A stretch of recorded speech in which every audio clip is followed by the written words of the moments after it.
Anyway, without any further ado, let me explain to you why this car means so much to me. Hello guys, and welcome to this Volks Wizard video, and it's a bit of a sad one today because it's one in which I say goodbye to my dream car, this 2014 Audi R8 V8 manual, which I've owned now for around 19 months. It goes to its new home with owner Michael in a couple of days, and he's very kindly said it's okay for me to make a goodbye video, which is too good an opportunity to miss because this car, probably more than any other, has meant an awful lot to me. And I just wanted to explain to you why in this video, and also tell you why I bought it in the first place and what it's been like to own it.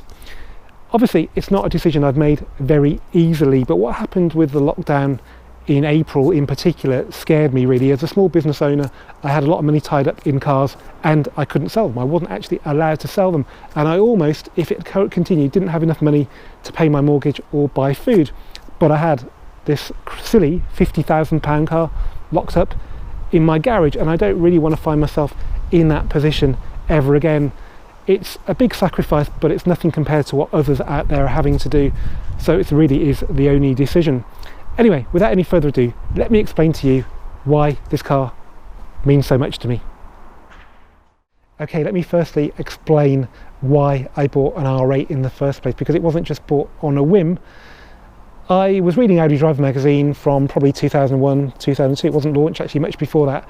2003, there was a preview of this car. I think it was called the Le Mans concept car, so it was really built to celebrate Audi's Le Mans victories. It was only a concept then, but I think in 2006 it was presented as pretty much a production model. I think it was 06, and then the press drive started. And the most memorable one for me was when Richard Meaden for Evo magazine went to Las Vegas, and he came back and he couldn't believe how good it was. They kind of knew it might be good because the B7 RS4 had shown potential, but this was in a totally different league. I think he said we need to test it in the UK first though before we make a final decision.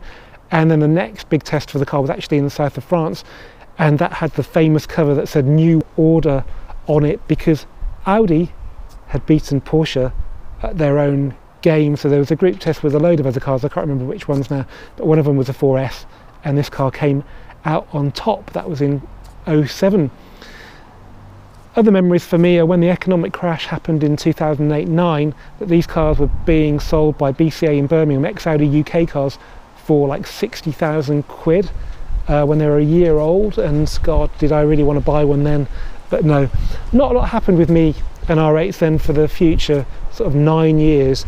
But in 2016 I had my first drive, and boy, what a first drive that was.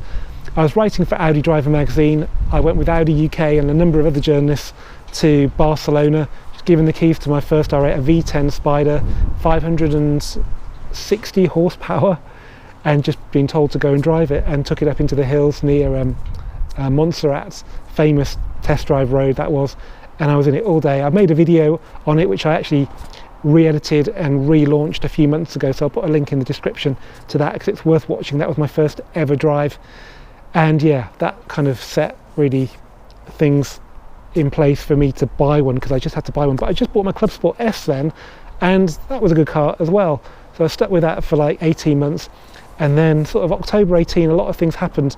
I sold the Club Sport S, got 34 grand back.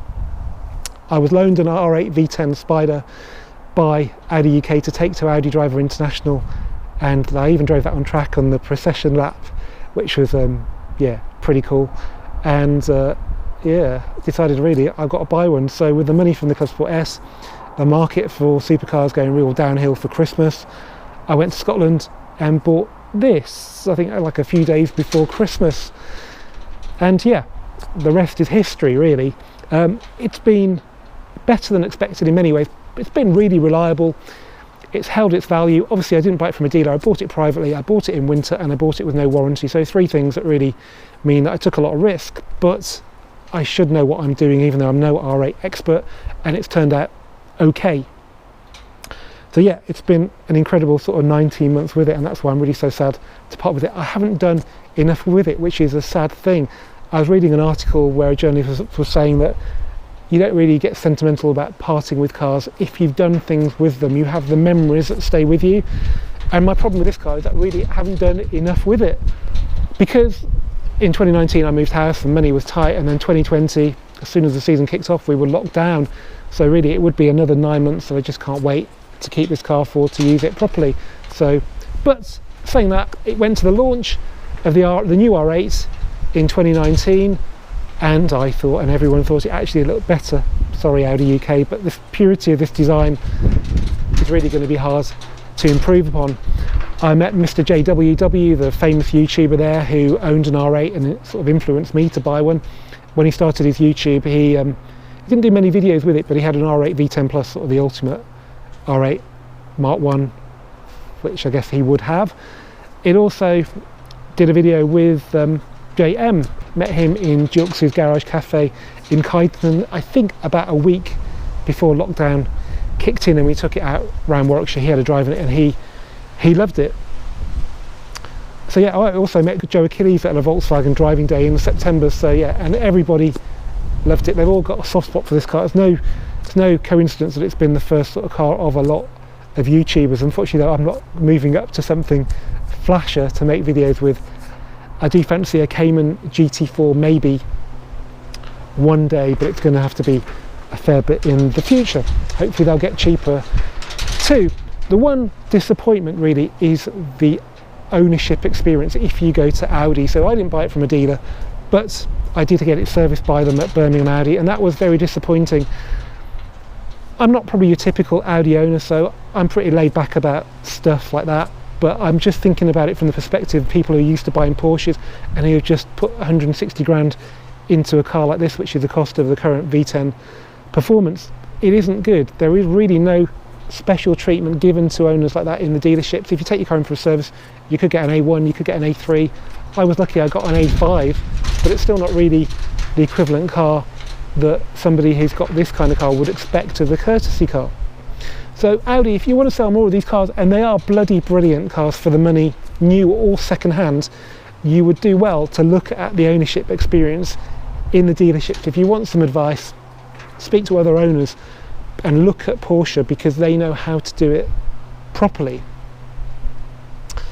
Anyway guys, now I'm going to give you like a walk around the car and just show you bits and pieces about it that I like, and then we'll go out for this car's very last drive in my custody. Okay, I'll try and keep this short and sweet, but there is just so much to like about this car that might be difficult. So let's start off then with the colour. It is not white, it's Suzuka Grey. So this was an extra cost colour.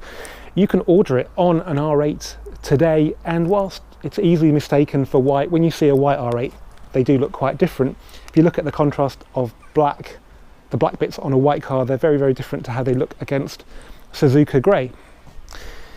It's also a facelift car, so I specifically wanted a facelift car because you could buy them sort of for the half the age of a pre-facelift car, but you're only paying sort of 20% more, which to me sounded like good value.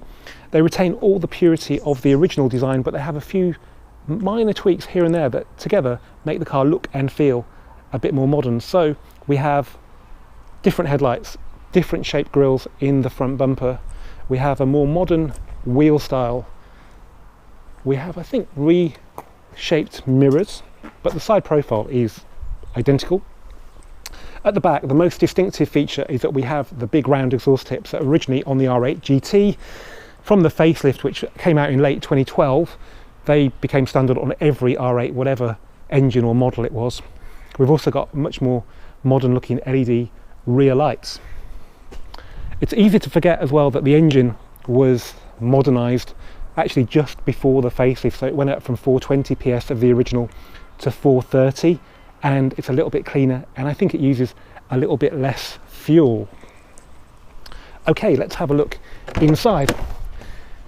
Quite unusual about on this car is that we've got Alcantara seat centers. This was a no cost option, which I don't think many people went for, but again, initially I was it's a bit weird, why has it got Alcantara?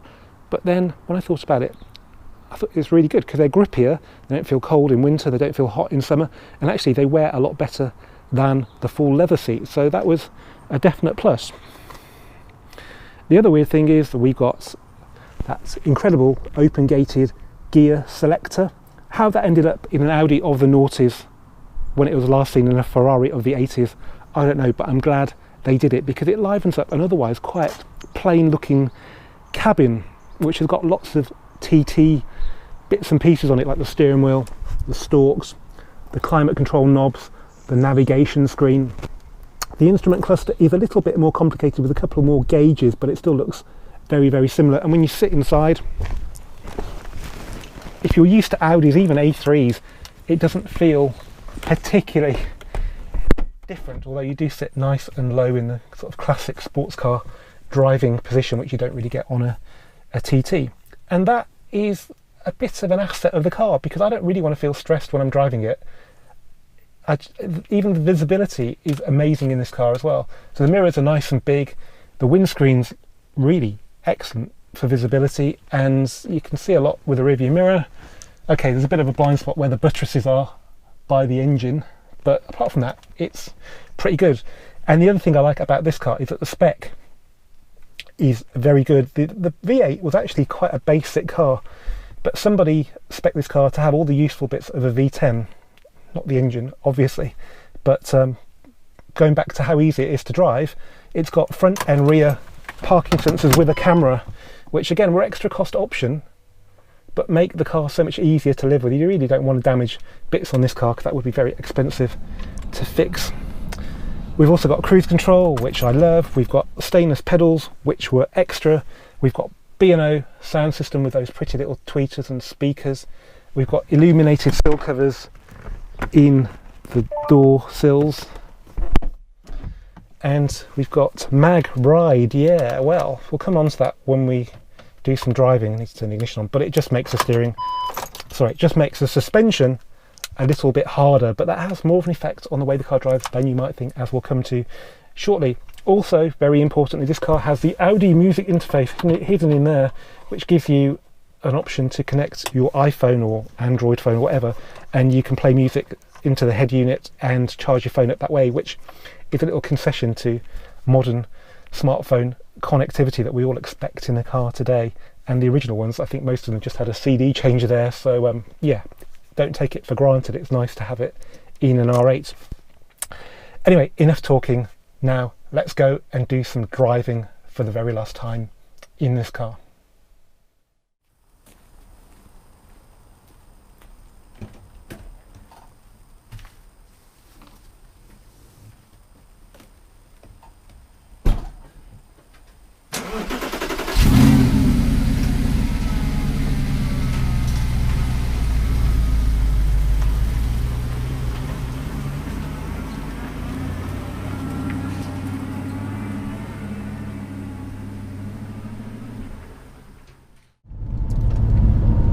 Okay guys, here we are behind the wheel of my Audi R8 V8 manual for, sadly, the very last time, and I want to take this opportunity to explain to you why this car has got under my skin so much. It's not just because it looks incredible and it's a very, very cool car. It's because of the way it drives. It does everything I want a car to do. The most important thing, and it really did surprise me, was how well it rides. We have got mag ride, admittedly, and in the normal mode it's very supple. It's almost Lotus-ish. So a British B road like this, which is far from perfect, is still great fun in this car. And the other thing is the chassis balance. So being mid-engined, it's roughly the perfect weight distribution, which means you can throw it into corners and it works all four tyres evenly. It has a very neutral balance, so it just feels superb. And you've got that lovely feeling when you get back on the gas that it tightens its line rather than pushing into messy understeer. The other thing about this car is that it has a normally aspirated V8, which is a classic engine, and it's a very feisty example in this car. It does love to rev, which isn't very V8-y, but